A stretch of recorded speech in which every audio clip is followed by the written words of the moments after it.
Bonsoir.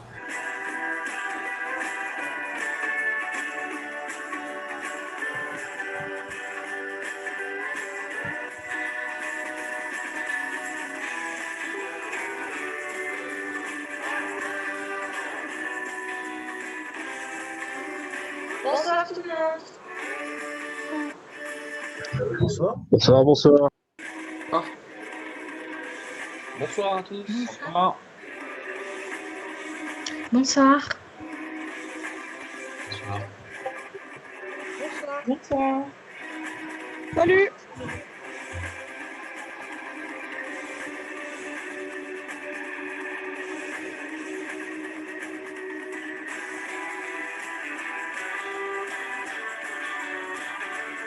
Bonsoir.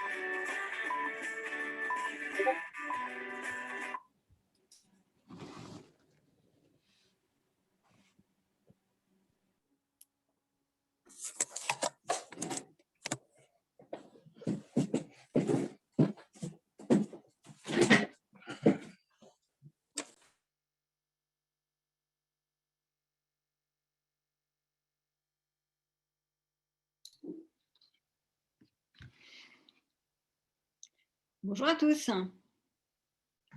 Bonjour. Bonjour. Camille demande si vous avez Bonjour. ou pas. Bonsoir. Personne Bonjour. ne disait rien. Bonsoir. Bonjour. Bonsoir. Bonsoir. Bonsoir. Bonsoir. Bonsoir. Une demi-heure après, les mêmes.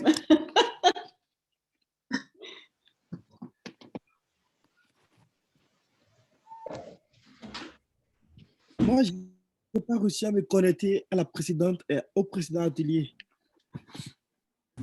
Désolé, j'ai pas de caméra. Pareil. Ok, on va attendre encore un tout petit peu parce qu'il y a encore des connexions là qui se font. Et puis après, on va ouvrir cette conférence d'intégration de la promotion de printemps 2021, c'est-à-dire vous.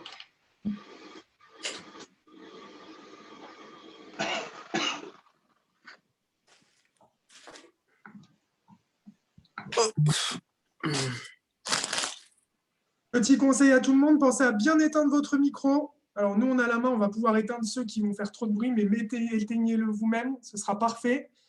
Et ensuite, vous pourrez, à la suite de la conférence, prendre la parole. Et Claire, je pense que tu vas pouvoir y aller, les 35, on admet les derniers.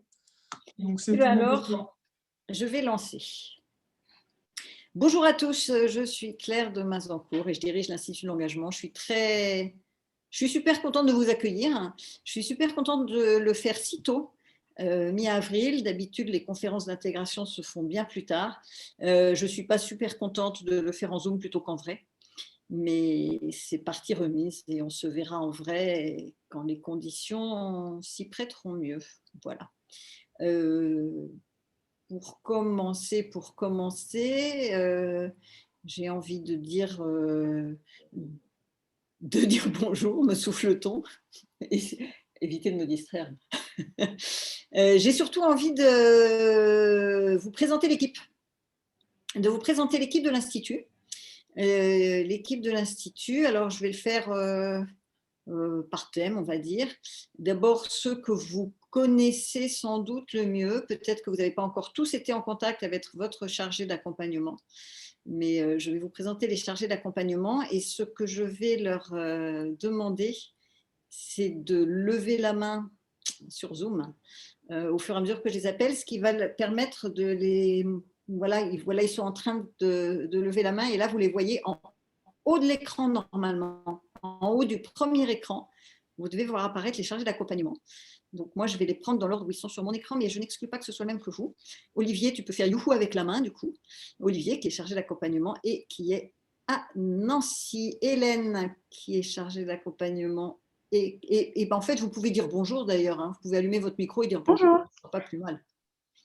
Hélène, qui est à Bordeaux. Myriam. Bonjour, à Grenoble. Myriam à Grenoble. Mélanie. Bonsoir tout le monde, à Grenoble avec Myriam. Nicolas. Bonsoir tout le monde. Moi, je suis sur Bordeaux du coup. Et pas depuis longtemps. C'est vrai. Et Nicolas est le dernier arrivé de l'équipe pour l'instant. Édouard. Salut, je suis à Paris, moi. François. Bonsoir tout le monde, et je suis aussi à Paris. Et Anaïs, que j'ai vu passer tout à l'heure, mais qui n'a pas levé la main. Peut-être qu'elle a eu… Bon, je suis désolée. Anaïs, moi, je suis sur l'antenne parisienne. Voilà. Est-ce qu'on a fait un peu le tour? Oui. Maëlle, que certains d'entre vous connaissent déjà, qui est chargée d'accompagnement et qui est à Bordeaux, n'a pas pu se connecter ce soir, mais il faut qu'elle s'occupe de ses enfants. Donc, les soirées Et Marjolaine sont aussi. un petit peu compliquées pour elle. Et Marjolaine, qui est aussi à Grenoble et qui n'a pas pu se connecter non plus pour les mêmes raisons. Donc voilà, là vous avez la joyeuse équipe des chargés d'accompagnement et toute cette joyeuse équipe, elle vous accompagne en suivant les conseils, recommandations, instructions et l'expérience de Marc Germanang que vous ne connaissez pas encore, hein, ou peut-être certains d'entre vous, mais pas tous. Ceux qui ont réussi à se connecter la semaine dernière pour la projection débat m'ont peut-être déjà rencontré. Quelques autres en jury. Je suis ravi de vous retrouver ici et félicitations à toutes et à tous. Bonne soirée. Et Marc est le grand prêtre de toute la programmation. Vous avez vu, donc il y a eu cette première conf la semaine dernière dans laquelle on a eu un petit problème technique qui a limité la présence et on en est les premiers désolés. Donc toutes nos excuses à ceux qui ont souhaité se connecter et qui n'ont pas réussi. Ça ne se reproduira pas, ce n'est pas de notre faute, mais ça ne se reproduira pas quand même. Et vous allez voir qu'il y a un beau programme de conf qui vous attend dans les semaines qui viennent. Alors après l'équipe, ce n'est pas que les chargés d'accompagnement, évidemment. Il y a tous ceux qui s'occupent de faire en sorte que tout ça fonctionne bien. Et donc, c'est l'équipe des affaires générales qui s'occupe des ressources humaines, des aspects juridiques, des aspects financiers, de la gestion des bourses, pour ceux qui vont faire des demandes de bourse, de l'organisation logistique des entretiens d'admission, par exemple. Et ça, je sais que vous avez tous passé un entretien d'admission. Et donc, il y a Sophie. Bonsoir. Qui se présente. Je suis directrice des affaires générales et parisienne. Et parisienne, Juliette. Je suis chargée de mission et je suis aussi aux affaires générales et je suis aussi à Paris. Et Ouda. Je suis chargée de mission sous la direction de Sophie et je suis aussi à Paris. Bonsoir tout le monde. Et Ouda présente une autre amusante particularité. Je suis lauréate 2015 de l'Institut de l'engagement. Vous avez le droit de manifester votre émerveillement en applaudissant aux petites réactions qui se trouvent en bas de l'écran, bien sûr. Et puis il y a Oudiatou qui est dans l'équipe d'affaires générales, qui n'a pas pu non plus se connecter ce soir et avec qui vous serez en relation. D'abord, c'est elle qui s'est occupée de toute la logistique des entretiens d'admission et qui s'occupe de toute la procédure d'admission. Et Martin qui me dit qu'il n'arrive pas à se connecter. Alors, on va lui envoyer besoin d'une idée de réunion. OK. Mathieu ? Est-ce que tu peux envoyer à Martin le code de la réunion? On va faire en sorte que ça fonctionne. Ouais. Tu le contactes? Oui. Voilà. Je continue les présentations. Mélissa. Alors Mélissa qui est et tu as la manœuvre pour toute l'organisation des événements, événements à distance en ce moment, et puis événements en présence dès qu'on pourra. Et j'espère que ce sera bientôt. Édouard, arrête de jouer au ballon, ça ne fait pas sérieux. Mélissa, tu te fais une petite main levée quand même pour qu'on te voit? Parce que moi, je te vois bien, mais… C'est activé, mais ça s'est désactivé. Bonsoir à tous. Elle confond applaudir et lever la main, c'est pas grave. Merci Mélissa. Et puis, mention spéciale pour Luna, tiens. Luna. Oui, bonjour à tous. Je suis la petite stagiaire au sein du pôle pédagogique de l'Institut, voilà, dans le cadre de mon Master 2 et ravie de vous rencontrer et bonne intégration. Et puis, Marc dit, Luna est grande, en fait, elle n'est pas petite, contrairement à ce qu'elle dit. Et puis, tout ça ne fonctionnerait pas, l'Institut vit de ses partenariats. Si on n'avait pas de partenaire, on ne saurait pas vous ouvrir toutes les portes qu'on va essayer de vous ouvrir. Et l'équipe qui s'occupe des partenariats et de la communication, c'est Gabriel, Sarah et Mathieu. Donc voilà, Gabriel. Gabriel, tu te présentes rapidement et puis Sarah. Oui, bonjour, donc Gabrielle, directrice des partenariats et de la communication. Sarah.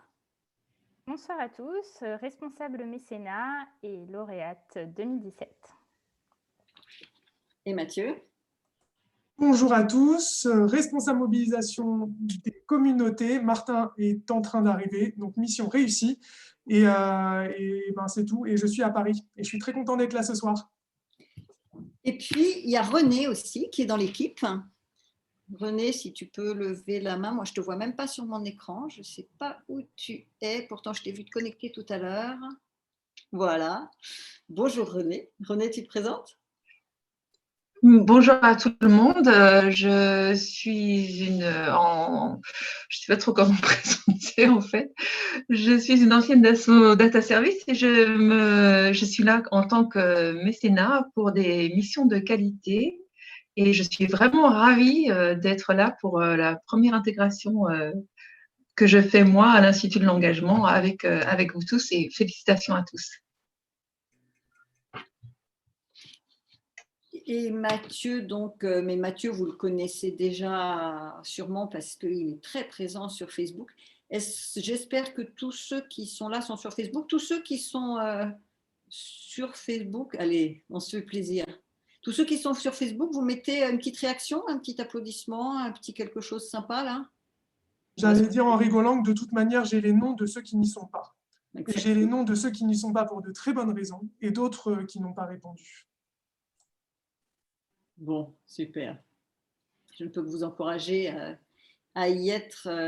Je n'ai pas été acceptée dans le groupe de la promo. Mathieu. Ça va se régler.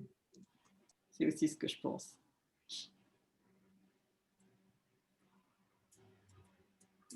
J'ai oublié d'appeler Inès, non? Inès, je t'ai oublié? Je m'en étais même pas rendu compte, j'étais concentrée sur la salle d'attente. Vas-y Inès. Je suis à la direction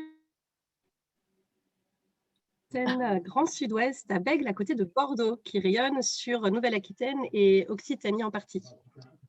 Voilà, parfait. Mathieu, tu me dis quand Martin est là. Ouais, normalement, il est là. Donc, Martin il est là. Martin, si tu es là, parle. Je suis là. Bonjour. Bonjour. Merci d'être là. Mais c'est un plaisir. Merci de m'avoir invité. C'est un plaisir. Tout le monde est très heureux de t'accueillir, l'équipe et les lauréats. Parmi ces lauréats, Martin, il y a le 5000e. Donc, je te laisse deviner qui c'est. J'aime à penser que chacun des lauréats de cette promo est le 5000e. Et donc, je te laisse la parole pour accueillir cette belle promo.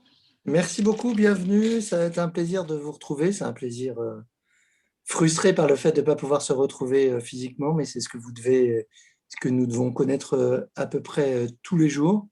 Et j'espère le moins longtemps possible et que ça se comptera en moi, maintenant le moment où on pourra se voir pour de vrai. Donc, je suis Martin, je préside l'Institut de l'engagement depuis le moment où on l'a inventé et créé, il y a quelques années, je ne sais plus compter exactement, mais à l'époque, il y avait 0 lauréat et maintenant, il y en a 5000 anciens et nouveaux lauréats.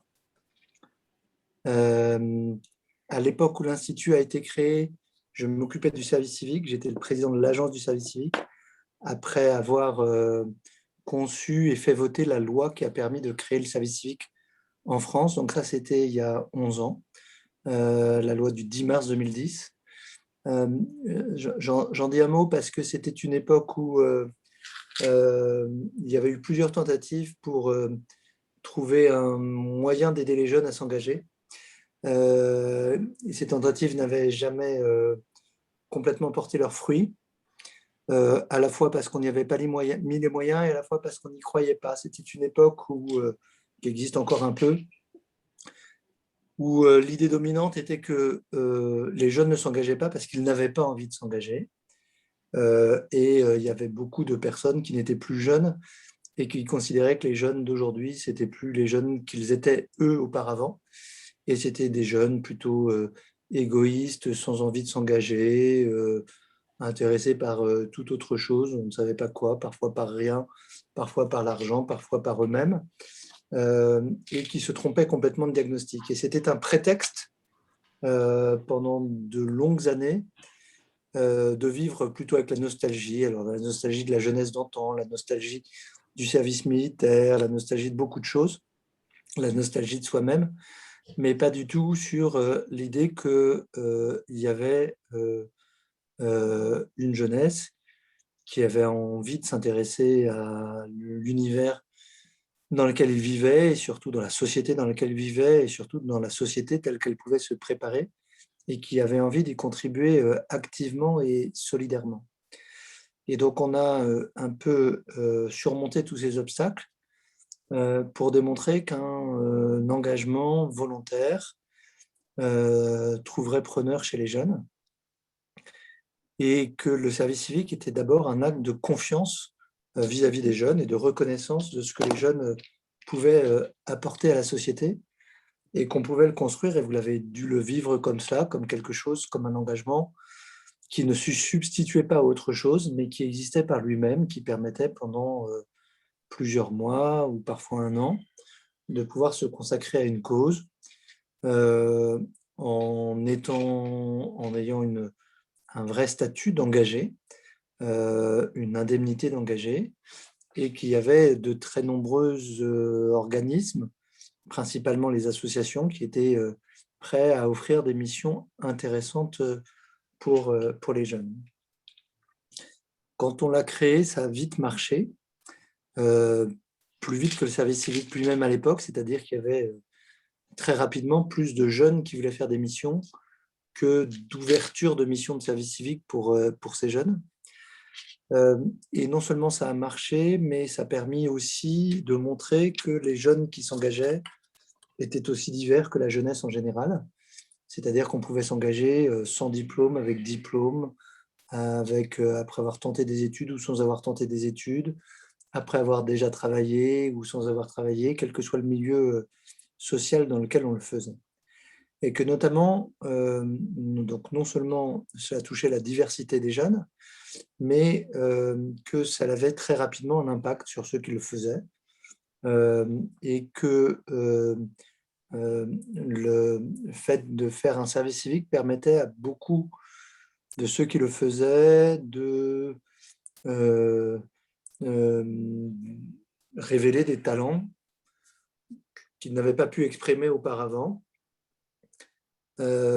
Et on l'a constaté dès les premiers mois ou dès les toutes premières années du service civique à travers la diversité des missions, la diversité des jeunes et le retour qu'on avait des engagés et des volontaires en service civique. Et à ce moment-là, on s'est dit que il fallait que cet engagement puisse être reconnu, puisse être utile, puisse servir non seulement les jeunes qui s'étaient engagés, mais la société tout entière. Et on a fait le lien entre ce qu'on voyait de cet engouement pour l'engagement et de cette diversité des formes d'engagement et cet épanouissement, si je puis dire, de celles et ceux qui s'engageaient, et une conception qu'on pouvait avoir d'une société qui devait donner à tous une place et reconnaître la diversité des parcours et faire en sorte que on puisse un peu ouvrir une société dont vous connaissez, elle l'est toujours comme cela, en grande partie, même si on a contribué avec d'autres à modifier un peu le cours des choses. Une société dans laquelle la place que vous avez à 40 ans est souvent dépendante de ce que vous avez fait entre l'âge de 10 ans et l'âge de 20 ans, et qu'il y a souvent une seule voie pour beaucoup de choses, et non pas la possibilité de pouvoir passer par des tas de voies différentes. Quand on dit des voies différentes, c'est des voies qui peuvent passer par des échecs, par des succès, par des choix individuels qui ne sont pas les choix dominants, par toute une série de choses. Et donc, on a essayé de faire le lien entre cette idée que la société devait s'ouvrir à d'autres profils, d'autres voies, d'autres chemins, d'autres parcours, d'autres origines, et le fait que le service civique, lui, permettait à la grande diversité de la jeunesse de pouvoir s'engager et de pouvoir se révéler. Et donc, on a imaginé, et ça c'était dès très peu de temps après la création du service civique, 1 ou 2 ans, d'imaginer un parcours post-service civique et d'utiliser le service civique comme une année qui permettait de construire quelque chose pour la suite, soit pour faire des études, y compris des études très exigeantes, soit pour rentrer dans la vie active, soit pour mener son propre projet. Et c'est comme ça qu'on a donc inventé l'Institut de l'engagement, en partant vraiment de ce qu'on voyait chez les jeunes qui s'engageaient, et en essayant non pas de leur dire qu'ils devaient être formatés pour rentrer dans l'Institut, mais au contraire, d'adapter l'Institut à ce que pouvait être l'aspiration des jeunes et à ce qu'on pouvait y construire comme passerelle entre les aspirations des jeunes et l'aspiration d'établissements d'enseignement supérieur à s'ouvrir un peu davantage, d'entreprises de diversifier leur recrutement, de bénévoles ou de fondations de pouvoir soutenir des projets des jeunes, et de mélanger tout cela pour essayer de construire quelque chose qui soit durable et qui puisse concerner le plus de jeunes possible. Au moment où on est aujourd'hui, Claire évoquait le fait qu'il y a 5000 lauréats. Il se trouve qu'il y a aussi 500 000 personnes qui sont passées par le service civique depuis la création du service civique il y a 11 ans. L'Institut a grandi en même temps que grandissait le service civique.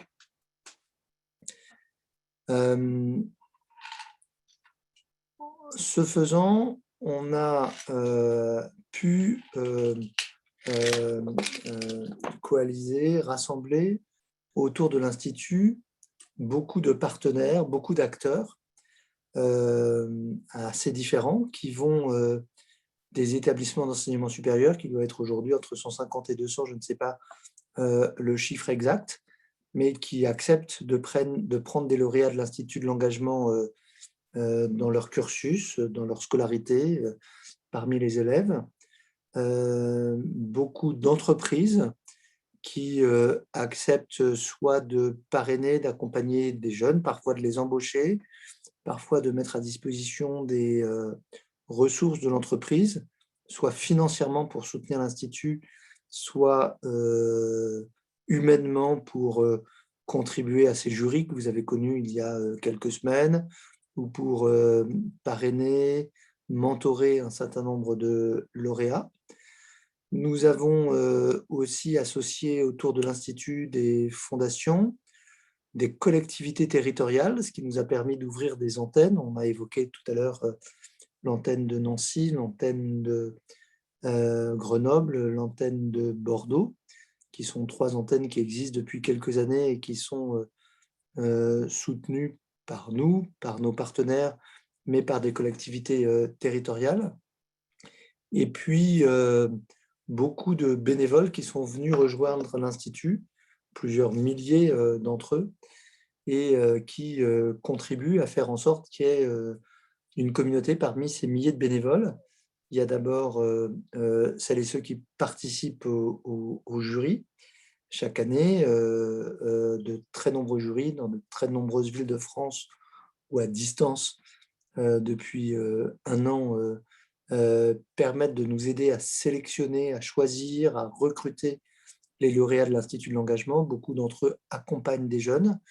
Beaucoup d'entre eux participent à nos différentes activités. Nous sommes une association à but non lucratif, donc le conseil d'administration de l'Institut de l'engagement est constitué de bénévoles qui nous accompagnent pour beaucoup d'entre eux depuis la création de l'Institut. Beaucoup nous aident à trouver des ressources, soit en donnant eux-mêmes de l'argent, soit en nous aidant à chercher des financeurs et à soutenir l'équipe pour soutenir l'Institut.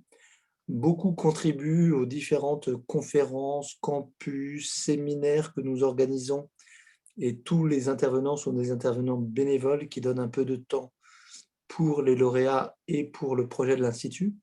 Donc, c'est constitué année après année sur une base, encore une fois, d'un projet associatif, c'est-à-dire d'un projet désintéressé, d'un projet à but non lucratif, d'un projet militant, au sens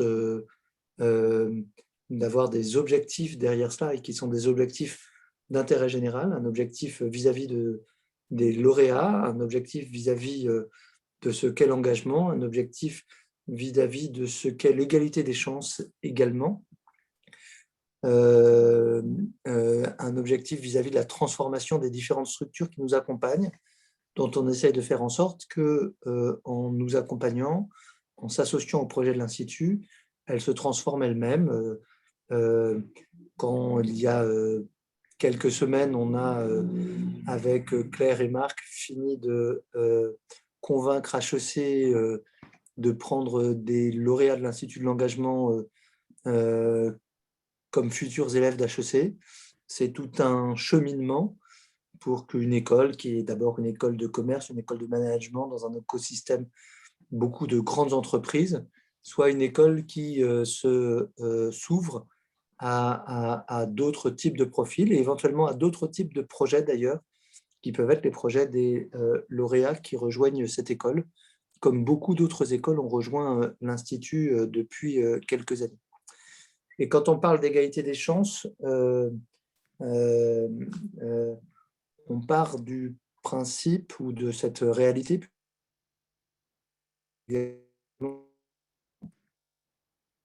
conduit à travailler récemment, qui est qu'on vit dans un pays où l'éducation est gratuite, en tout cas l'éducation secondaire, une grande partie de l'enseignement supérieur est gratuit, il y a des tas de systèmes de soutien, et pourtant, quand on regarde celles et ceux qui peuvent être diplômés de l'enseignement supérieur, il y a des choses tout à fait frappantes. Quand vos propres parents sont diplômés de l'enseignement supérieur, vous avez 3 chances sur 4 de pouvoir vous-même être diplômé de l'enseignement supérieur. Quand vos parents ne le sont pas, vous avez moins d'une chance sur 5 de pouvoir être diplômé de l'enseignement supérieur. Donc on vit dans un pays qui, malgré des grands principes qui vont de la Constitution, des droits de l'homme, de toute une série de choses rabâchées depuis 2 siècles et peaufinées depuis 2 siècles, malgré tout cela, malgré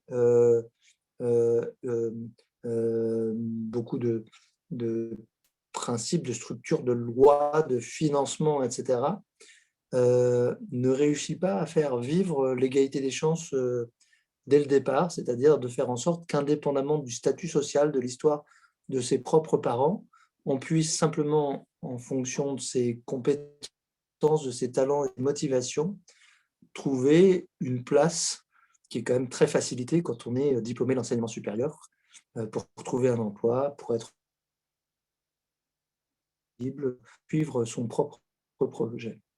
Nous avons vraiment comme idée que nous pouvons contribuer, que nous pouvons aider à modifier le comportement d'autres acteurs, pour faire en sorte que cette égalité des chances soit plus forte, soit davantage partagée, et soit en faveur des proclamations de principes qu'on entend bien souvent. Donc il y a derrière le projet de l'Institut, à la fois vous aider chacun d'entre vous individuellement et faire en sorte que on puisse modifier un certain nombre de données de la société pour vous, pour ceux de votre génération, pour ceux qui vont vous suivre. Pour cela, on vous expliquera tout cela. On met à disposition un certain nombre de choses. D'abord, les voies d'accès vers ces écoles. Ensuite, une équipe qui vient de vous être présentée pour vous soutenir, vous orienter, vous guider, vous aider, vous accompagner. Ensuite, des propositions de séminaires, universités, campus, que jusqu'à il y a 1 an, on faisait physiquement, en se retrouvant dans des lieux à travers toute la France et parfois de l'autre côté de la Méditerranée, puisqu'on a fait plusieurs universités en Tunisie, et qui ont été des lieux très, très importants, qui sont aujourd'hui, qu'on essaye de faire vivre pendant ce qu'on espère être une parenthèse à distance, mais avec le même état d'esprit, c'est-à-dire de créer des solidarités entre les lauréats, de pouvoir mieux faire connaître les lauréats, de pouvoir les faire interagir avec des intervenants très différents les uns des autres, dans tous les secteurs économiques, culturels, associatifs, de l'entreprise, de la sphère publique, de toutes les sphères possibles, puisque l'Institut ne fonctionne que si effectivement il y a le plus de connexions possibles avec différents univers. Si on a un projet de société et un projet pour vous à travers l'Institut, on n'a aucun projet de formatage. Au contraire, on peut avoir des projets d'ouverture. On ne cherche pas à faire de vous tous des clones étant semblables les uns aux autres et s'intégrant parfaitement dans un moule, mais plutôt des adultes que vous êtes, jeunes, pouvant avoir votre propre libre arbitre et vous donnant le plus possible la possibilité de, si je puis dire, vous autodéterminer. En considérant qu'a priori, vous êtes rentré à l'Institut parce que vous aviez un certain nombre de valeurs qui collaient aux valeurs de l'Institut, la valeur de l'engagement étant la valeur princeps, mais elle est large derrière l'engagement. Il y a l'envie d'aider, la solidarité, l'envie de prendre des risques pour les autres, l'envie de contribuer à rendre la société meilleure. Et que pour autant, pour ce faire, il y a plein de chemins qui sont possibles et qui sont tous respectables. Ça peut passer par choisir un métier ou une fonction dans lequel on est probablement plus engagé et plus au service des autres que d'autres. Ça peut vouloir dire aller dans des emplois ou dans des entreprises, chez des employeurs chez lesquels on peut faire bouger les choses. Cela peut vouloir dire aller trouver un emploi pas particulièrement engagé, mais poursuivre son engagement à travers un engagement continu, parfois né pendant le service civique, parfois né pendant sa période à l'Institut de l'engagement, parfois maturé pendant cette période-là. Ça peut vouloir dire, encore une fois, toute une série de formes d'engagement différents. Mais dans tous les cas, on essaye de faire en sorte que vous puissiez avoir accès, et je le dis sans prétendre qu'on en ait le monopole, sans prétendre qu'on soit les seuls à découvrir cela, mais la possibilité de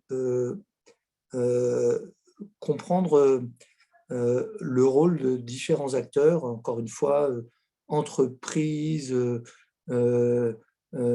politiques, associatifs, de gens très diplômés et de gens pas diplômés, de gens riches et de gens pauvres, etc., etc. Et le seul formatage qu'on se permet, si je puis dire, est d'essayer de ne pas avoir une vision manichéenne, mais de comprendre que c'est la diversité et la richesse de ces acteurs, comme c'est la diversité et la richesse des lauréats de l'engagement, qui fait à la fois qu'une société est société, que chacun y trouve sa place et qu'on peut soi-même se débrouiller pour pouvoir interagir avec ces différents acteurs plutôt que d'être enfermé dans un seul cercle.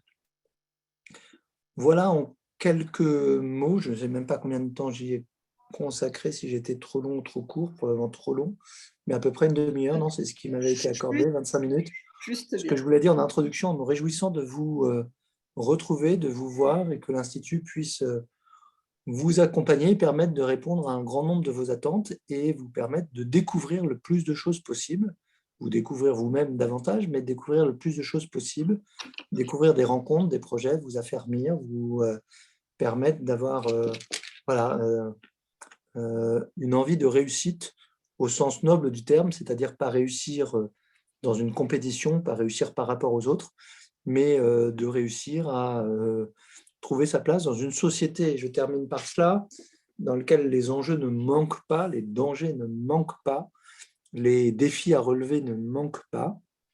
Beaucoup sont obscurcis par les défis de comment on lutte contre une pandémie. Il se trouve que c'est mon métier aujourd'hui, puisque depuis quelques années, je dirige un ensemble d'hôpitaux qui fait face vague après vague aux difficultés que cela rencontre et qui essaye d'y faire face à la fois dans ces lits d'hôpitaux, mais dans tout ce qu'on peut concevoir pour essayer d'aider les gens, y compris quand ils ne sont pas hospitalisés, y compris pour aller au-devant d'eux et pour mettre en place le plus de choses possibles pour pouvoir surmonter ce type de difficultés. Avant, c'était d'autres et après, ce sera d'autres, mais dans une conception de service public qui est une conception engagée de ce qu'est un service public au service des plus malades, des plus fragiles, des plus vulnérables.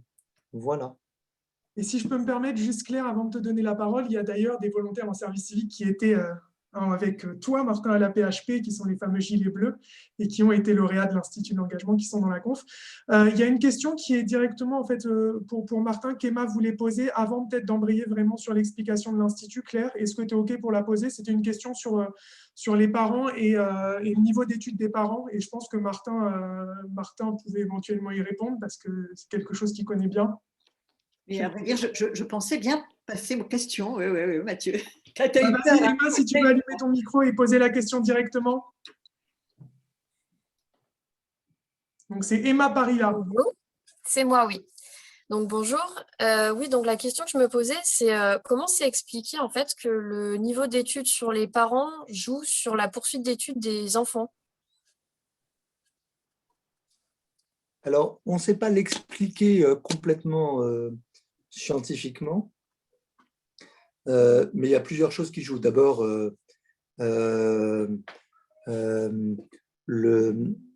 les parents qui sont eux-mêmes diplômés vont attacher plus de prix à ce que leurs propres enfants aient accès à ce dont ils ont eu accès, premièrement. Deuxièmement, eux-mêmes avoir davantage ce qu'on appelle les codes et pouvoir les transmettre plus facilement. Ça, c'est la deuxième chose. La troisième chose, c'est qu'ils ont souvent un niveau de revenu plus élevé, qui leur permettent davantage d'aider leurs enfants. Que quatrièmement, ils arrivent à avoir des stratégies qui permettent de trouver sa place dans les bons établissements et qu'il y a un système français qui fait qu'effectivement, quand on est, j'utilise souvent la boutade de dire, quand on est dans la bonne maternité, on a plus de chances d'avoir la bonne crèche qui donne accès à la bonne maternelle, qui donne accès à la bonne école primaire, au bon lycée, à la bonne classe préparatoire, à la bonne école. Donc tout cela joue beaucoup et que on attache. Et donc ça, c'est un élément qu'on va retrouver, je pense, dans les différents pays. Mais comme en France, plus qu'ailleurs, et ça c'est très clair, les voies sont davantage formatées et qu'on attache plus d'importance à la fois au diplôme, à certaines formations, à certaines voies, à un type de sélection, le système s'amplifie de lui-même au lieu d'être corrigé. Et donc, un petit avantage fait la différence pendant très très longtemps. Alors que dans des pays dans lesquels, paradoxalement, on attache probablement moins d'importance à un certain type de sélection, de concours et de notation, et on est davantage ouvert à un certain nombre de parcours, permet de corriger davantage ces effets de sélection.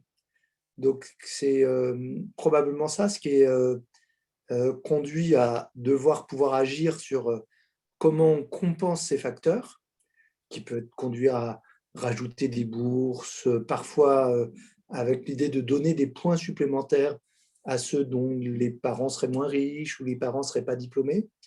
Mais ça ne suffit pas et ça conduit aussi à devoir diversifier, transformer les voies d'accès. Et on le voit beaucoup à la fois dans l'éducation, mais aussi dans l'accès à l'emploi, où le fait d'être issu d'un environnement dans lequel on est plus familier avec certaines choses et certains codes rend plus facile l'accès à ces emplois parce qu'on se donne un coup de main. Moi, je trouve ça très frappant. Vous l'avez peut-être vécu vous-même, je ne sais pas, et ça serait intéressant de le savoir. On s'est montré que le stage de troisième lui-même est beaucoup plus facile d'accès pour certains enfants issus de certaines catégories sociales que pour d'autres. Et moi, je le vois par ailleurs dans les hôpitaux où on fait des journées portes ouvertes avec des jeunes. Et quand on fait ces journées portes ouvertes avec des collèges ou plus défavorisés que d'autres, il y a une palanquée de jeunes qui n'ont pas trouvé leur stage de troisième et auxquels on fait office de stage de troisième parce qu'ils n'arrivent pas à trouver une entreprise qui puisse leur ouvrir les portes. Et Emma, pour la suite de ta question, il y a eu pas mal de réponses dans le chat où les autres lauréats ont donné des beaux exemples et des belles sources, si tu veux un peu te documenter sur le sujet. Claire, à toi la parole. Non, mais moi, c'était pour essentiellement les questions. Donc, s'il y a d'autres questions. Oui, bah justement, alors peut-être ce qui est intéressant, c'est aussi les questions qui sont posées sur la suite du programme à l'Institut de l'engagement. Et on a compris l'accompagnement et il y a Héloïse et Laurane qui posent la question de comment ça va se passer, les conférences virtuelles, les conférences présentielles, est-ce que va y en avoir? Je pense connaître ta réponse, mais je vais te laisser répondre. Hein. C'est à moi. On crève d'envie de les faire, hein, les confs en présence et les ateliers en présence. Hein. Je ne vous cache pas qu'on est largement aussi frustrés que vous. Je dirais qu'on est un peu plus frustrés que vous parce que nous, on sait ce que c'est. Et on sait ce que c'est une université de l'engagement. C'est un truc de dingue, c'est un truc inimaginable. Que moi, je n'imaginais pas avant d'en vivre et personne dans l'équipe, et on le redécouvre à chaque fois et ça reviendra. Ça reviendra, on y bosse, ça ne va pas être tout de suite, mais bah voilà, dites à tout le monde de se faire vacciner, appliquer les gestes barrières, tout ça, et puis on va bien finir par y arriver. N'est-ce pas, Martin? Ah oui, on va bien finir par y arriver, absolument. Voilà. Et en attendant, on a tous découvert que Zoom, ce n'était pas si mal que ça. Il y a un programme d'atelier qui vous est proposé par tous les chargés d'accompagnement, par les partenaires de l'Institut. En ce moment, il y a plus d'une dizaine d'ateliers par semaine. Il y a un programme de conf qui est organisé par Marc. Et il va y avoir à peu près une conf par semaine là, dans les mois qui viennent. Soyez-y. Quand vous êtes inscrits, venez participer. Ce n'est pas qu'une question de… bien sûr, c'est pour votre parcours, bien sûr, c'est pour votre projet. Ce n'est pas que ça, quoi. Le lien social, si vous ne le gardez pas maintenant, voilà, on va tous aller dans le mur. Ça va être d'une tristesse pas croyable. Donc allez-y, n'hésitez pas. Sur toutes les questions très concrètes d'accompagnement, alors je vous rassure, on va organiser une autre conf hein, dans laquelle on pourra vous présenter l'accompagnement, le parrainage de façon un peu plus précise, répondre à toutes vos questions super concrètes là-dessus. Hein. On ne va pas faire ça en panique. Là, on va répondre aux questions qui arrivent, mais ne vous inquiétez pas pour ça, on va le faire tranquillement. Donc, il y avait effectivement une question là qui arrivait sur les candidatures dans les écoles, les candidatures auprès de partenaires et autres. Comment se passe l'accompagnement de manière concrète? Marc se fera un plaisir d'y répondre. Si Marc, tu veux dire 2 mots là, juste avant qu'on parle dans la suite de ces sujets dans une autre conférence, à toi la parole. Je ne vais dire que 2 mots. On en parlera à un autre moment et on fera vraiment un moment dédié sur l'accompagnement et ses modalités. Mais la chose la plus importante qu'il faut que vous reteniez aujourd'hui, c'est que de cet accompagnement, vous êtes les principales actrices et les principaux acteurs. Vous avez une ou un chargé d'accompagnement, alors qu'il ne vous a pas encore toujours eu au téléphone ou en visio, mais ça va arriver, je vous assure, ça va arriver très vite. Mais qui va vous expliquer beaucoup de choses, va vous fournir beaucoup de ressources, beaucoup d'opportunités, qui est vraiment votre porte d'entrée à l'Institut. Et vous avez derrière vos chargés d'accompagnement toute une équipe avec un fonctionnement d'équipe et qui est avec vous et pour vous. Mais rien de ça n'est possible si vous n'êtes pas actif, proactif dans cet accompagnement. Donc il faut que vous vous engagiez avec nous parce qu'on ne peut pas courir derrière vous. Chaque chargé d'accompagnement accompagne environ 70 lauréats. Et donc, quand on vous donne un rendez-vous, quand on vous invite à un atelier, c'est vraiment mieux si vous êtes là, c'est vraiment mieux si vous respectez le rendez-vous parce que ça rend toutes les choses beaucoup plus fluides. Donc, c'est vous les acteurs de l'accompagnement et on se retrouve bientôt pour en parler en détail. Je voudrais juste rebondir, si je peux rebondir sur ce qu'a dit Marc, dans l'état d'esprit de l'Institut. Donc, l'Institut, on l'a créé parce qu'on souhaitait permettre au plus grand nombre de jeunes engagés d'être aidés. Personne ne nous a obligés à le créer, personne ne nous a obligés à le maintenir. Et donc, ça ne vaut que si c'est dans l'interaction permanente avec vous. Vous faites partie du projet. Vous avez souvent montré pendant votre service civique ou pendant votre engagement associatif, en remplissant votre dossier, en passant l'entretien, des motivations fortes, une personnalité forte, des envies fortes, des projets, etc. Et il faut que ça continue, il faut qu'on ait du répondant. Donc ça dépend vraiment à 90% de vous, à 10% de nous. Il n'y a pas de réserve à avoir, de timidité à avoir, d'absence à avoir. Et pour nous qui faisons cela pour vous, effectivement, qu'on puisse garder le lien, que vous soyez là, que vous répondiez, que vous nous donniez des nouvelles, qu'on sache ce que vous devenez, comment ça se passe, où vous voulez aller. C'est des choses absolument majeures. Et de la même manière, votre participation active à tout ce qu'on organise, conférences, séminaires, etc., on ne parle pas pour s'écouter nous-mêmes. En fait, on parle pour dialoguer avec vous, échanger avec vous. C'est tout cela qui compte. Merci beaucoup, Marc. Merci beaucoup, Martin. Préparez-vous. Alors, je vais donner la parole à Guillaume qui voulait poser une question tout à l'heure. Est-ce que c'est toujours d'actualité, Guillaume? Je te vois hocher la tête, nickel. En attendant, je vous demande, s'il vous plaît, ça va être un moment assez pénible pour vous peut-être parce que vous allez devoir sourire pendant, on va dire, 2 minutes. Je vous demande juste de préparer vos caméras tant qu'il fait un peu beau pour qu'on puisse faire une petite photo via Zoom. Alors, Guillaume va poser sa question, ce qui va vous laisser le temps à tous d'activer vos caméras, ceux qui en ont une, bien sûr, et que je puisse faire des captures d'écran. Je vous donnerai un petit moment, le petit top où il faudra sourire comme des gens heureux. À toi, Guillaume. Très bien. Bonjour et déjà, merci pour votre présentation et votre œuvre politique. Et je voudrais revenir un peu, nous, pendant notre première réunion avec d'autres lauréats, François, notre chargé d'accompagnement, nous avait posé une petite question un peu sympathique. Il nous avait demandé d'imaginer une loi idéale qui irait justement dans le sens de la jeunesse, de l'environnement, du social, peu importe. Et moi, je voudrais vous poser cette question ce soir. Selon vous, ce serait quoi une loi idéale qui irait dans la continuité de celle que vous avez promulguée en 2010 sur le service civique? Je ne sais pas si on peut régler tout avec une loi et je ne sais pas quelle serait la loi idéale.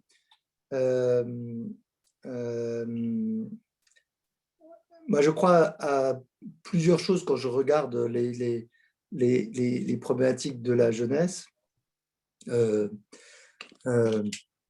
Alors, au-delà de la loi, je pense que ce que nous faisons à petite échelle, je pense qu'il serait possible de le faire à une échelle 50 fois plus importante. Alors, une loi pourrait déverrouiller un certain nombre de choses, faire porter des obligations, mettre des incitations pour que ça se fasse davantage. Je pense depuis longtemps, deuxième chose, qu'il n'y a pas de raison qu'entre 18 et 25 ans, on puisse se retrouver sans aucune source de revenus et que on a ce paradoxe de traiter les jeunes comme la seule catégorie qui pourrait se passer de manger, de se loger, de se vêtir pendant plusieurs mois. Pour autant, je pense que, compte tenu de ce que j'ai vu dans d'autres pays, pour cette période, il vaut mieux faire un lien entre un droit à un revenu et une obligation soit de s'engager, soit de se former, soit de travailler, plutôt que de faire en sorte que le revenu puisse se substituer à tout cela. Et je pense, troisièmement, qu'on a une vraie difficulté dans ce pays où le taux de chômage des jeunes est très élevé et qu'on pourrait, sans réduire la rémunération des jeunes, réduire considérablement le coût du travail des jeunes pour que les entreprises n'aient pas à utiliser des subterfuges comme elles le font depuis des années, soit d'utiliser les jeunes comme stagiaires parce que ça ne leur coûte rien, soit de jouer sur la précarité beaucoup, soit… c'est pour ça d'ailleurs qu'on a limité le service civique à 1 an pour éviter que certains utilisent 3 années de service civique consécutives plutôt que de payer un jeune. Donc voilà, il y a 3 choses qui me paraîtraient très importantes. Mais ça se débat, hein, ça se discute. Top, merci beaucoup Martin. Le moment est arrivé. Je vous invite à tous mettre votre caméra. On va essayer de faire en sorte que ça ne dure pas plus de 2 minutes. Je vais mitrailler comme un malade pour faire des captures d'écran. Vous savez ce qu'il vous reste à faire. On sourit, on sourit, on sourit, sans un bruit, en étant joyeux. Exemple comme ça, regardez. Et là, on enchaîne, on enchaîne, on enchaîne. Et je vais avoir 14 vignettes. Donc, on se prépare à continuer à sourire. Pensez au petit déjeuner de demain matin. J'adore le petit cœur. C'est top. On sourit, on sourit. Marc, je crois que c'est le moment pour toi de dire ta phrase. On sourit, on sourit. Vous êtes belle et vous êtes beau. Je suis à la vignette 6 sur 14. Ah, j'adore. J'adore, j'adore. On continue, on continue. Allez, dernier, je vois qu'Elias, il en avait vraiment marre. C'est bon, Elias, ton tour est passé. On continue. Ah, c'est top. Allez, on approche de la fin. Je crois que j'ai jamais eu autant de caméras d'un coup. Un plan vrai, Mathieu. Hein. Oh là là, c'est horrible. On est combien? On est 347. Waouh. Allez, on est proche de la fin. Trop bien. Ah, vous êtes arrivé au dernier moment, c'est Saïdan. Super. On peut s'applaudir. Bravo. Et donc, pour revenir à nos sujets, Claire, petite question sur l'égalité des chances. Il y a eu une question au démarrage qui était, est-ce qu'il y a des pays qui réussissent dans l'égalité des chances? Et moi, j'ai envie de tourner un petit peu la question dans l'autre sens. Est-ce qu'en France, on a des beaux dispositifs pour l'égalité des chances? Et est-ce que nous, on ne fait pas partie de ces dispositifs? Mais on est le plus beau des dispositifs pour l'égalité des chances, Mathieu. On en est tous convaincus, en tout cas toute l'équipe. Et on est tous convaincus de ça parce que vous êtes d'une diversité qu'on rencontre nulle part ailleurs. Et ça, c'est un principe sur lequel on s'est appuyé depuis la création de l'Institut, qui était qu'on ne commence pas par aller chercher les jeunes de banlieue, les jeunes en situation de handicap, les filles qui veulent faire des sciences. Et on va chercher des jeunes qui sont engagés, qui ont un projet pour leur avenir, qui ont le potentiel pour le mener à bien, qui vont se heurter à des barrières, à qui on va faire franchir les barrières et qui ensuite vont faire la différence là où ils seront et qui vont changer le monde. Et des jeunes comme ça, dans une promo de lauréat de l'Institut, je ne sais pas si vous en avez conscience, une promo de lauréat de l'Institut, vous avez 16 à 30 ans, je ne suis pas sûre qu'il y ait beaucoup de mineurs dans cette promo. On va dire 18 à 30. Il y a des non-diplômés, des décrocheurs scolaires, il y a des bac+5, il y a des filles et des garçons, surtout des filles. Il y a quand même dans cette promo 72 ou 74% de filles.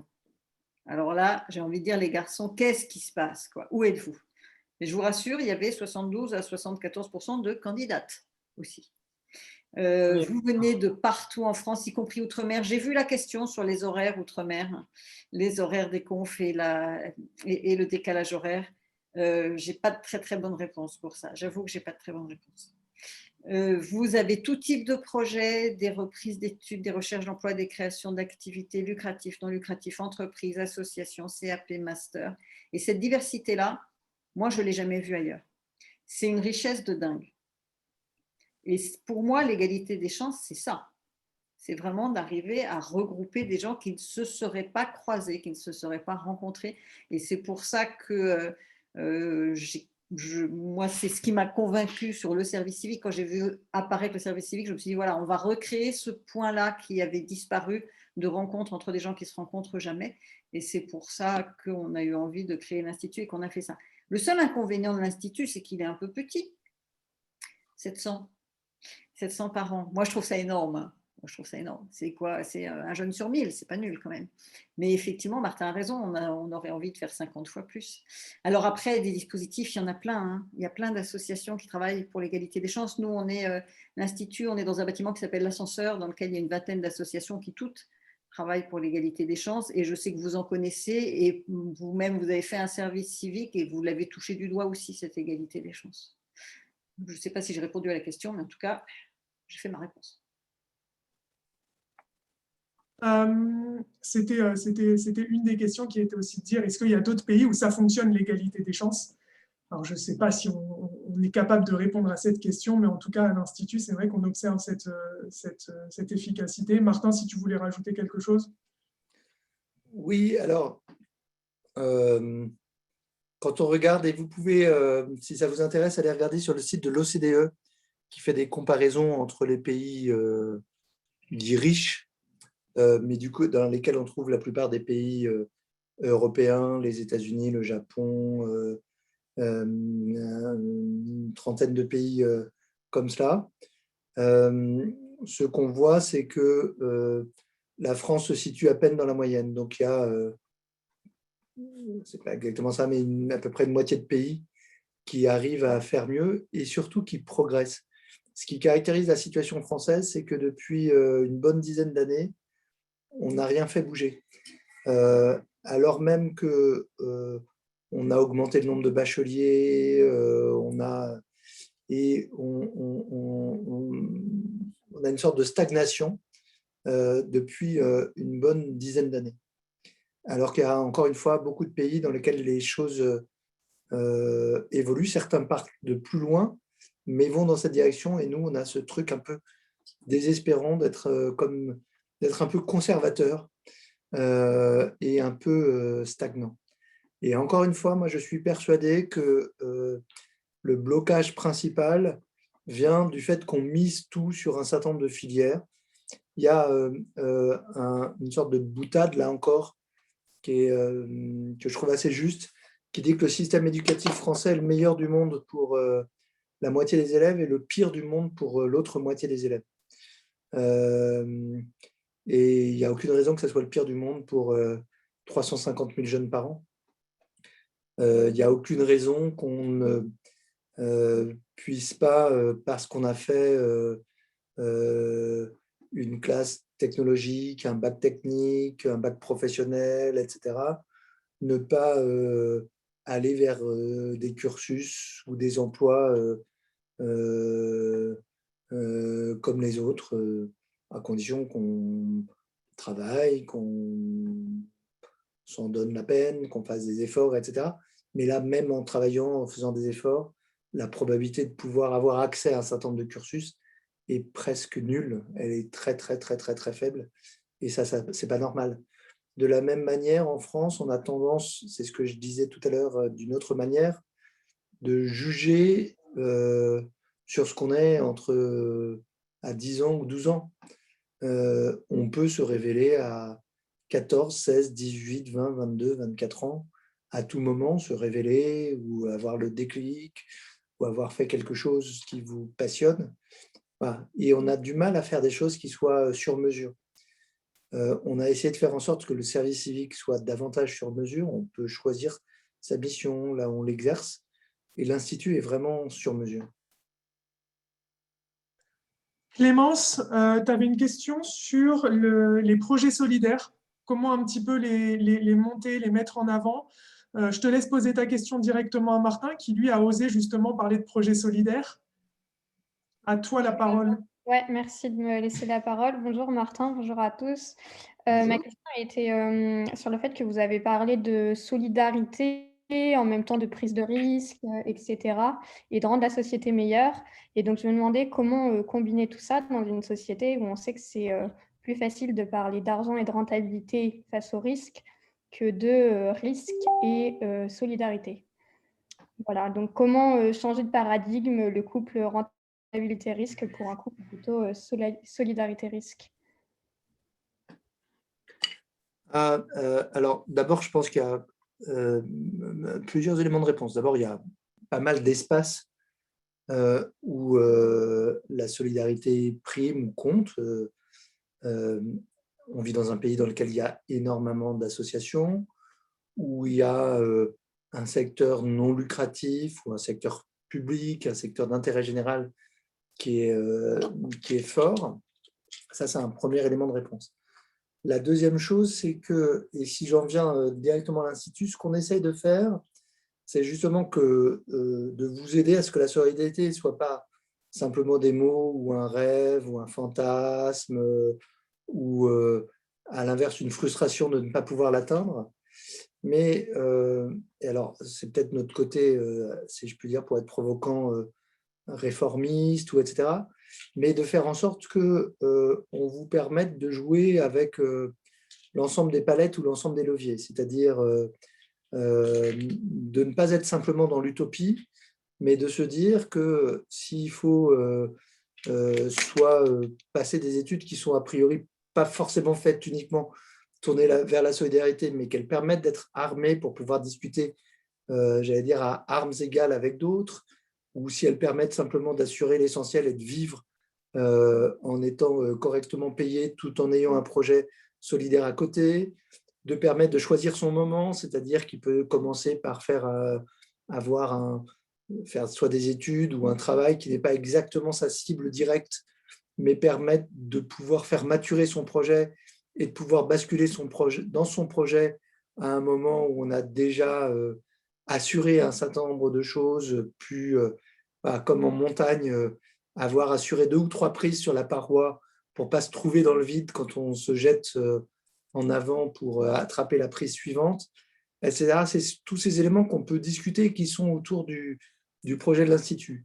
Et vous avez vu, le projet de l'Institut, c'est à la fois un projet qui ressemble à aucun autre aujourd'hui, mais pour autant s'appuie sur des tas de choses qui existent et qui sont, si je puis dire, dans le système, qu'il s'agisse des grandes écoles, qu'il s'agisse des entreprises, qu'il s'agisse d'un certain nombre de fondations qui nous aident, qu'il s'agisse de collectivités territoriales, mais de pouvoir s'appuyer sur elles, travailler avec elles dans des conditions d'indépendance, qui est notre indépendance de pensée qu'on a pleine et entière, mais pas en se mettant complètement à côté.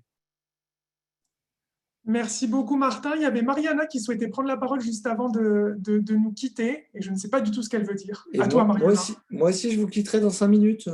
Oui, alors bonsoir tout le monde. En fait, c'était juste déjà pour dire bonjour à tout le monde puisqu'on est énormément et du coup, c'est pas évident.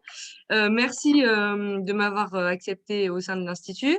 Merci pour ces échanges, ils étaient vraiment ultra enrichissants.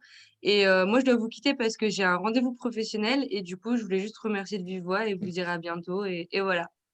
On croise les doigts pour le rendez-vous professionnel. Hein. Merci beaucoup, c'est gentil. Il n'y a pas d'heure pour travailler. Salut tout le monde. À qui le dis-tu? Merci Mariana. Martin, du coup, juste avant que tu nous quittes, il y avait des questions qui revenaient assez régulières hein, sur comment faire connaître le service civique autour de soi, comment ça fonctionne pour en parler. Et moi, j'ai tendance à dire aux volontaires, bah, vous êtes les meilleurs ambassadeurs pour en parler autour de vous. Hein. C'est vous qui l'avez fait, c'est vous qui pouvez en parler à vos cousins, cousines, amis, frères, sœurs, peu importe. Donc, il y a cette question-là sur comment faire connaître le service civique. D'autres questions qui sont, est-ce que le service civique, ça peut être obligatoire ou pas? Tu sais, c'est des questions qui reviennent régulièrement. Hein. Est-ce que c'est un engagement volontaire ou obligatoire ou non? Pareil, des questions sur les SNU. Est-ce que tu veux peut-être un petit peu prendre la parole à ce niveau-là? Ouais. Alors, faites connaître le service civique et faites coup double, faites connaître l'Institut de l'engagement en même temps. Le service civique a besoin de reconnaissance et de notoriété, bien qu'il soit maintenant de plus en plus connu. Mais effectivement, je voyais l'autre jour, Mathieu, tu as dû interagir avec les jeunes en service civique de la PHP il y a 8 jours, qui posaient cette question-là, qui étaient étonnés d'avoir dû découvrir eux-mêmes par le bouche à oreille le service civique et qu'on ne leur en ait pas parlé à l'école, etc. L'Institut de l'engagement a besoin, lui aussi, de notoriété, parce qu'on vient aider, soutenir, accompagner, prendre au sérieux ce qu'on connaît. Nous, on n'a pas de moyens pour faire de grandes campagnes de pub, même si nos partenaires nous ont aidés à avoir des campagnes de pub gratuites assez sympas, où une lauréate d'il y a 2 ans ou de l'année dernière s'est retrouvée tout d'un coup en affiche à peu près sur tous les quais de métro, à l'époque où il n'y avait plus d'annonceurs pour payer des places. Et donc, on s'est retrouvé à peu près partout dans Paris en croisant cette lauréate et en faisant connaître l'Institut. Vous êtes nombreux, les 347 qui sont branchés aujourd'hui, les 500 de la promo, les 5000 lauréats et anciens lauréats. Et donc, ils peuvent faire coup double en parlant de l'un et l'autre. Et souvent, Mathieu disait les meilleurs ambassadeurs parce que c'est vous qui l'avez adopté et approuvé, si je puis dire. Et au fur et à mesure de faire connaître ces projets originaux, ce qui peut être le faire connaître largement ou penser parmi vos interlocuteurs proches qu'ils peuvent aussi s'associer au projet, le soutenir, donner, venir participer à telle ou telle chose. Et c'est des choses qui permettent d'élargir ce cercle. On a une échelle qui est à la fois assez grande et à la fois une échelle humaine où les uns les autres se connaissent. Beaucoup de bénévoles, des milliers de bénévoles de l'Institut se connaissent parce qu'ils sont venus aux universités, parce qu'ils font des Zooms en commun, parce qu'ils ont participé à des jurys. Et donc, ça fait une sorte de communauté assez chouette à faire partager. Ensuite, moi, je ne pense pas que le service civique doive être obligatoire. Je pense qu'il est beaucoup plus intéressant d'aller convaincre les uns et les autres de le faire, de donner envie de le faire, d'avoir l'impression d'avoir fait un choix en le faisant. Et ce n'est pas à l'ordre du jour, même s'il y a à l'ordre du jour l'extension obligatoire de ce qui s'appelle le service national universel, mais qui est sur une période beaucoup plus courte, etc., et qui est plutôt quelque chose d'avant le service civique et de prolongement de l'école, plus que d'un vrai engagement. Merci Martin. Une dernière question ou tu dois filer? Je peux prendre une dernière question. Allez, dernière question. Il y a Paul qui voulait poser une question autour de l'engagement et ensuite j'aurai juste, tu pourras terminer là-dessus, hein, la question qui est: quel conseil donneriez-vous, cher Martin, à une jeunesse pour l'avenir, à la jeunesse pour l'avenir? Vas-y Paul pour ta question avant sur l'engagement et ensuite le petit conseil à la jeunesse pour son avenir. Et merci beaucoup Mathieu. Donc, bonjour à toutes et à tous. Alors en fait, donc déjà, c'est un plaisir d'être avec tout le monde ce soir parce que ce genre de discours et de rencontres, de moments, enfin, personnellement, ça me donne une motivation et un espoir de ouf pour le futur. Ça donne juste envie d'aller de l'avant et de changer les choses et de s'engager encore plus. Justement, en parlant d'engagement, moi, la semaine dernière, j'étais invité à une radio étudiante de Tours sur la notion d'engagement. Et donc là, comme j'ai la chance ce soir d'être en direct avec une des personnes qui pour moi représente le mieux l'engagement et la solidarité en France, j'aimerais poser une des questions qu'on m'a posées à moi qui suis à la toute première échelle de l'engagement. C'est la question qui est si simple en même temps si complexe. Qu'est-ce que c'est l'engagement citoyen aujourd'hui et comment être engagé efficacement dans une situation, en temps de Covid, dans une situation aussi particulière? Donc voilà, selon vous, si vous pouvez me répondre à cette question, ce serait très gentil. Merci. Alors, je vais commencer par la dernière partie de ta question sur l'engagement en période de Covid, parce que justement, on a la promotion d'avant vous est une promotion un peu particulière. L'année dernière, on s'est dit, et j'y ai un peu poussé parce que j'avais vécu dans les hôpitaux quelque chose d'absolument extraordinaire l'année dernière, de voir beaucoup de personnes venir de manière désintéressée, nous donner un coup de main, s'engager, venir spontanément et mettre en place des choses qu'on n'aurait pas réussi à mettre en place sans eux et sans elles. Depuis simplement aider les soignants, leur apporter des gâteaux, en passant par participer à tous les initiatives qu'on prenait pour pouvoir répondre au téléphone à des patients, apporter du soutien logistique, faire marcher différentes choses, quoi.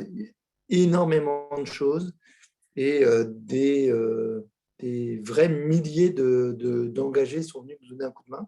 Moi, je le voyais dans les hôpitaux, je savais que ça se passait dans des tas d'autres endroits. Et donc, on a choisi de faire une promotion un peu particulière à la fin du printemps de l'année dernière, c'est-à-dire de permettre à candidater, quel que soit l'âge, service civique ou pas service civique, tous ceux qui s'étaient engagés pour le Covid ou à travers le Covid. Et donc, on a une promotion de 200 lauréats avec lesquels vous pourrez interagir et qui ont un peu changé leur vie à cause du Covid, au sens où ils ont pris des risques, transformer leur engagement pour aider dans leur village, dans leur ville, dans leur hôpital, dans leur environnement, etc. Et ce qui est tout à fait intéressant. L'engagement en général, ce que c'est d'être un citoyen engagé, c'est d'accepter de consacrer du temps, de l'argent, de l'énergie, de l'intelligence, de la générosité à autre chose que son propre confort ou son propre sort. Je dirais c'est ça l'engagement. Donc c'est de prendre sur soi-même, donc ça peut prendre du confort, prendre du temps, prendre de l'argent, prendre de l'énergie, mais pour quelque chose qui vous dépasse et qui dépasse voilà, vous-même, votre famille, votre entreprise, mais pour faire quelque chose qui est une dimension supérieure, plus généreuse, plus altruiste. Et du coup, ça peut prendre des tas de formes différentes. Mais c'est un peu cela. Et du coup, c'est à la portée de tout le monde. La troisième question m'intéressait beaucoup, c'était la première, mais du coup, j'ai un neurone en moins, donc je l'ai oublié. Quel conseil tu donnes aux jeunes? Ah oui, quel conseil je peux vous donner? De jamais vous laisser décourager, d'être persévérant, d'avoir de la suite dans les idées, de ne pas se laisser démonter au premier obstacle, de ne pas s'énerver et de penser que ce qui vous tient vraiment à cœur et ce en quoi vous croyez, qui peut être du coup un engagement, un projet particulier qui vous concerne ou qui soit plus large, il ne se réalisera pas forcément du premier coup. Vous aurez forcément des obstacles, comme vous avez probablement rencontré des obstacles dans votre scolarité, dans votre premier boulot, dans votre service civique, etc. Et qu'il faut qu'il faut persévérer. Pas être buté, mais qu'il faut persévérer. Et moi, mon expérience de ce qui me tient à cœur a été que ça pouvait prendre des années. Le service civique, on me riait au nez au départ. Et à ce passage-là, j'adore une citation de Gandhi qui disait à propos de ses propres idées: au début, ils vous ignorent, ensuite, ils rient de vous, ensuite, ils vous combattent, and then you win. Et à la fin, c'est vous qui gagnez. Le vous qui gagnez, encore une fois, Gandhi était un pacifiste, donc ce n'est pas vous qui gagnez en tuant vos ennemis, c'est vous qui gagnez par votre persévérance et par votre suite dans les idées et par la force de vos convictions. Et donc, c'est ça le principal conseil que je peux donner. Ça marche d'ailleurs pour les moins jeunes également, mais ça marche particulièrement pour les jeunes. Et par ailleurs, c'est un conseil, les meilleurs conseils sont ceux qu'on s'applique à soi-même. C'est qu'un conseil que je m'applique aussi à moi-même. Merci beaucoup. Ce que je souhaite, c'est d'avoir l'occasion de pouvoir vous retrouver pour prolonger cet échange, savoir ce que vous devenez, ce que vous faites, et pouvoir discuter de tas d'autres choses. Merci beaucoup. Bonne soirée, bonne poursuite de cette conférence inaugurale. À très, très bientôt. Bonne vie. Merci, Martin. Merci, bonne soirée. Je vais en profiter parce que Martin m'a un peu ouvert un boulevard avec ce conseil. Je vais juste revenir sur ce qui vous est arrivé juste avant cette conf. Vous avez tous candidaté à l'Institut de l'engagement, vous avez tous déposé un dossier. D'abord, combien parmi vous ont déposé un dossier? Alors, vous allez, je sais pas, vous allez lever la main ou mettre un petit émoticône, ce que vous voulez. Combien parmi vous l'ont déposé en y croyant? C'est-à-dire qu'en vous disant que ouais, vous aviez une vraie chance d'y arriver, quoi. Bon, pas mal. Quand même pas mal. Bon, c'est bien. J'adore ceux qui mettent quand même la main, etc. et qui en même temps avec la caméra font…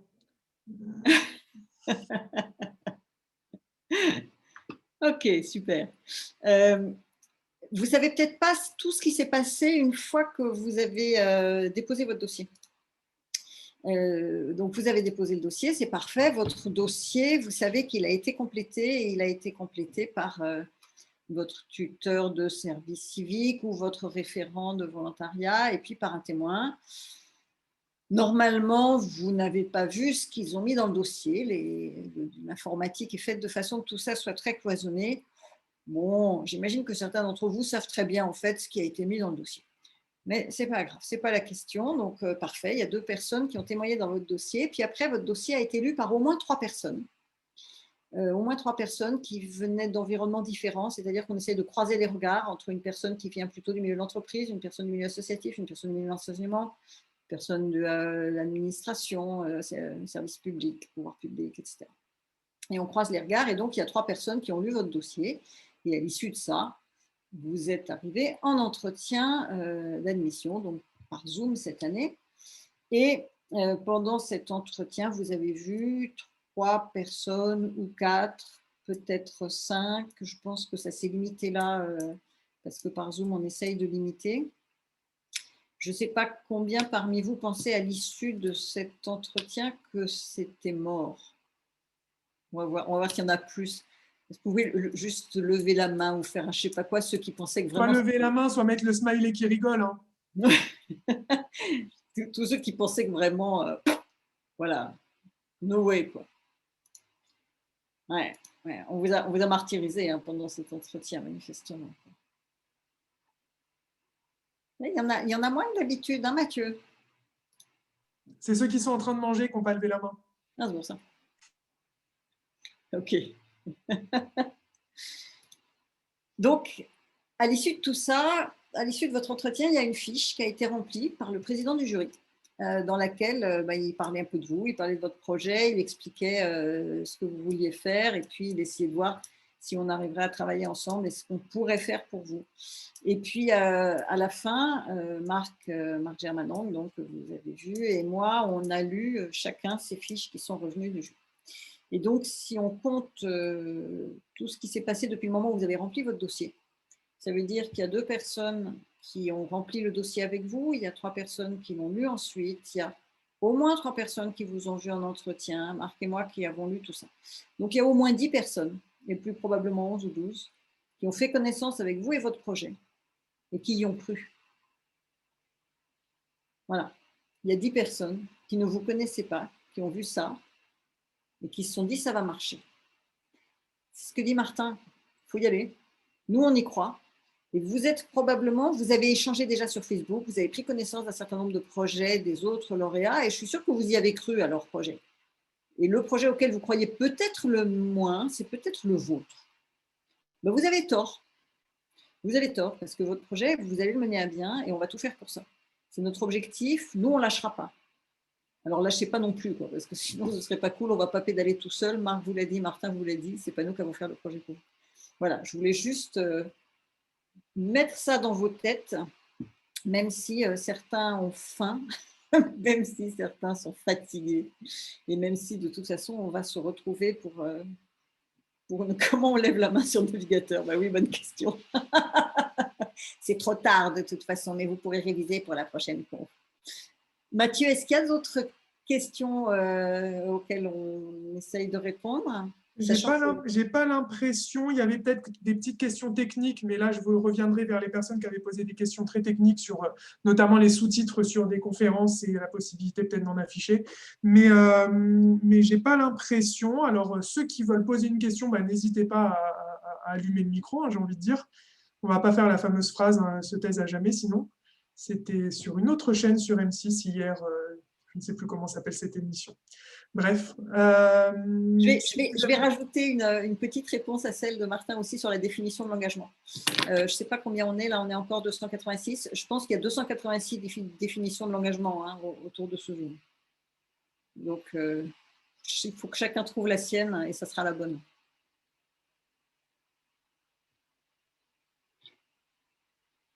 Comment récupérer cette fiche?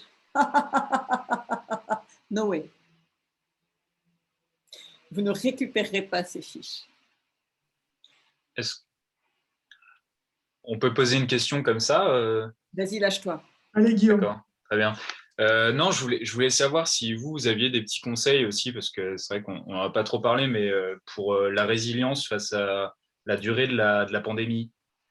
Enfin, des conseils de vie, je sais pas, de comment on s'en sort à partir du moment, bah là, je vois, il doit y avoir plein de gens qui ont des projets aussi qui sont pas mal touchés par tout ça et qui savent pas comment avoir de la visibilité. Et comment vous faites par rapport à ça? Je vais juste, avant que Claire, tu répondes, répondre par le groupe Facebook de la promotion existe. Et ce n'est pas anodin de dire ça, et je vais laisser Claire renchérir dessus, mais ce groupe Facebook existe et c'est une super mine d'or pour le positivisme, la bienveillance et un petit coup de boost, comme vous aimez tous l'écrire dans le chat. Vas-y, Claire. Oui, alors, plusieurs réponses. D'abord, il y a la réponse très objective, très factuelle. Il existe un vaccin. Ça paraît con, hein, mais c'est énorme. C'est énorme. C'est ce qui va permettre de s'en sortir. Il y a un vaccin qui a été développé en un an. J'entends comme vous tout ce qui se dit sur l'AstraZeneca. Il y a quand même 1000 fois plus de chances de mourir du Covid que de mourir de l'AstraZeneca. Hein. Donc, peu importe, ce n'est pas mon métier. Mais ça veut dire qu'il y a une perspective, il y a une ouverture, elle existe. Elle existe de façon très, très factuelle. De façon très factuelle, on va s'en sortir. Donc, il y a un moment où ça va sortir. Alors après, c'est long, c'est super long. Personne n'imaginait il y a un an qu'on y serait encore en avril à faire du Zoom et uniquement du Zoom et exclusivement du Zoom. Nous, en avril dernier, quand on a fait notre première université en ligne, on s'est dit, allez, on fait une université en ligne. Bon, ben voilà, on n'a pas fait une université en ligne, on a fait 2 universités, et puis maintenant un programme à distance qui est sur toute l'année. Voyons le bon côté des choses, vous aurez beaucoup plus d'ateliers et de conférences dans les mois qui viennent que si on avait été en présence tout le temps. Donc ça, c'est clair. Après, comment on s'en sort? En étant plusieurs.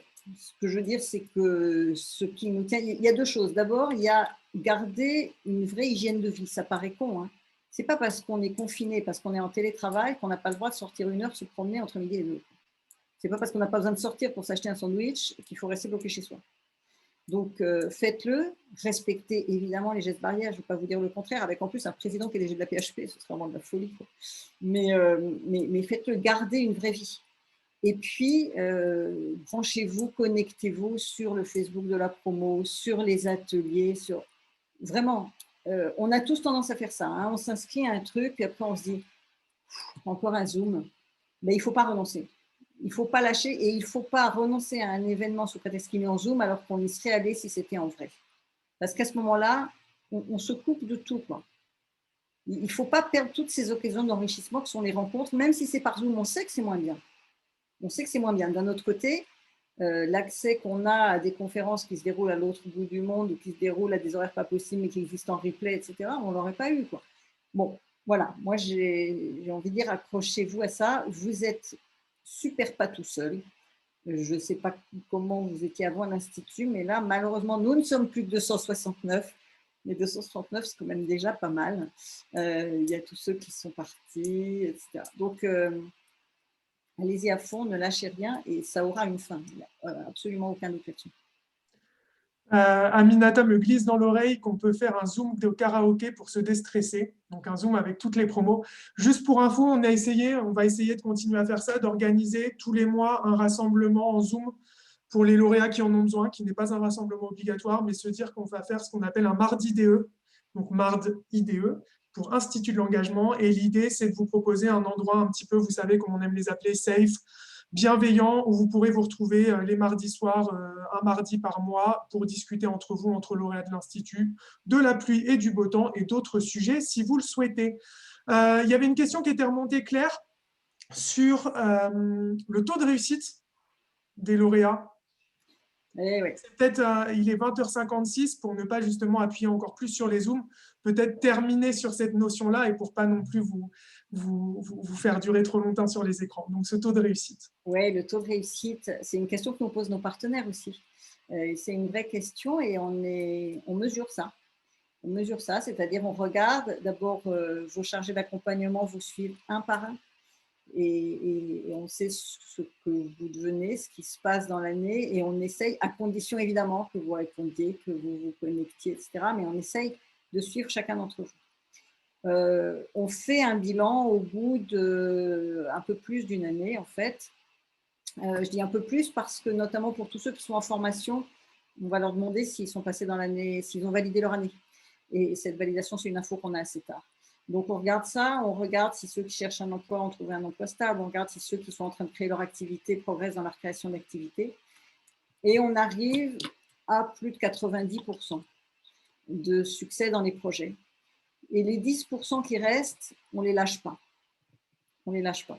C'est pas, si vous n'avez pas trouvé un emploi au bout de l'année d'accompagnement, eh ben, on va rester là forcément. Et si votre année n'est pas validée, on va voir ce qui se passe. Et si vous repliquez sur cette année-là, vous la validerez l'année d'après. Mais voilà, on est sur le taux qu'on mesure, qu'on affiche et qui est dûment vérifié. C'est 90%. Un peu plus.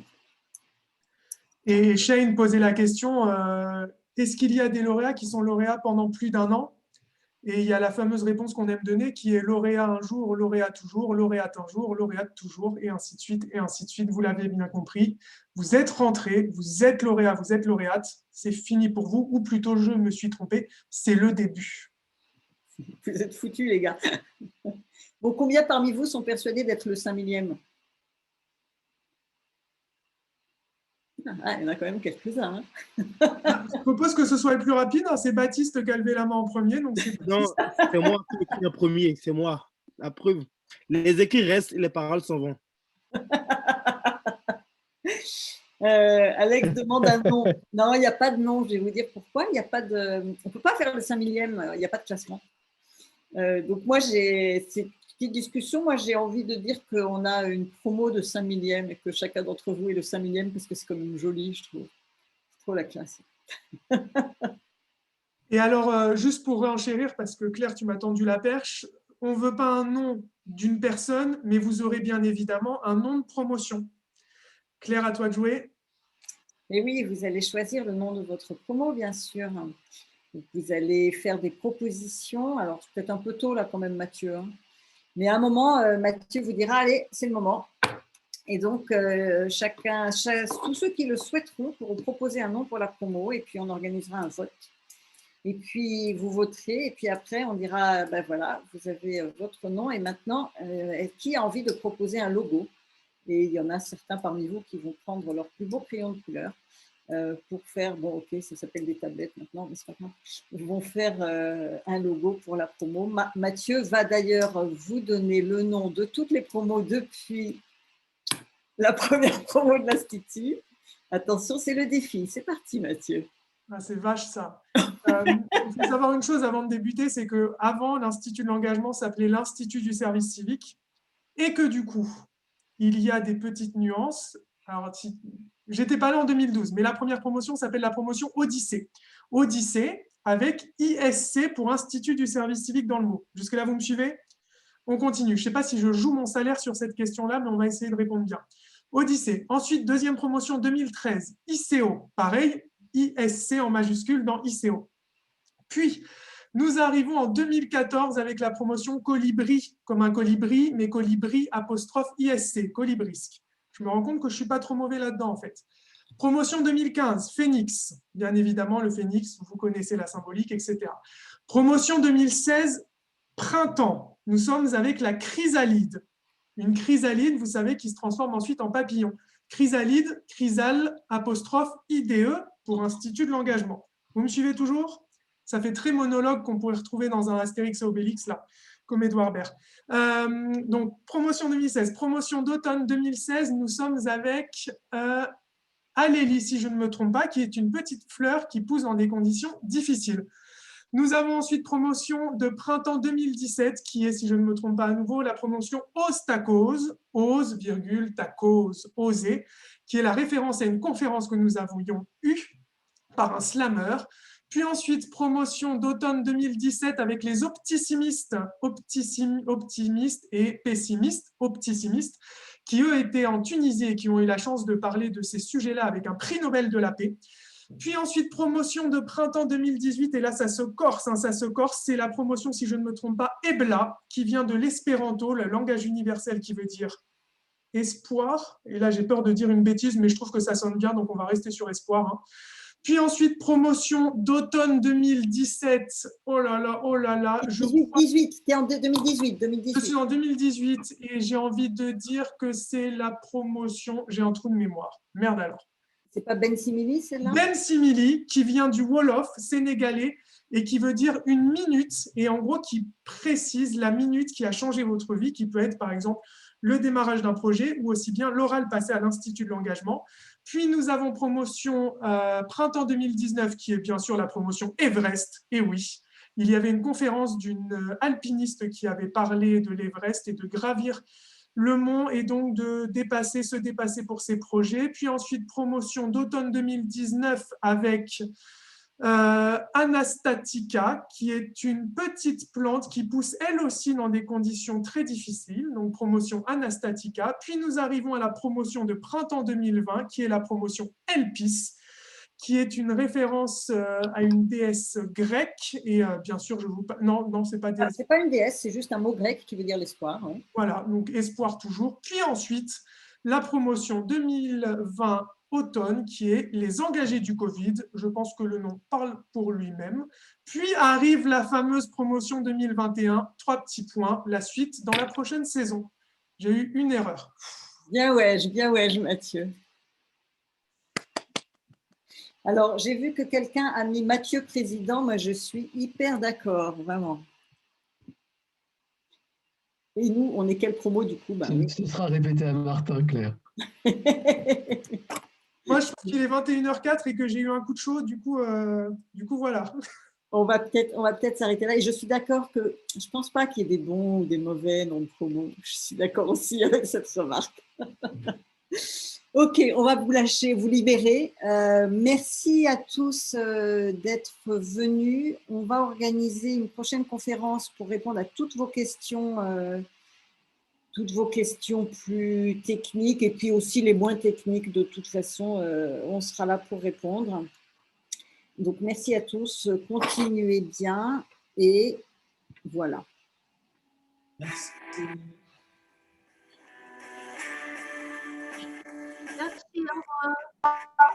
Merci, au revoir. Merci. Merci beaucoup, au revoir. Merci beaucoup, au revoir. Merci beaucoup, au revoir.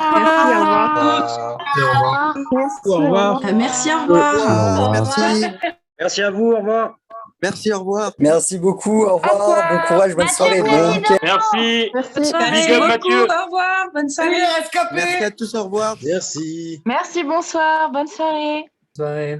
Merci, au revoir. Merci. Au revoir, bonne soirée à tous. Merci.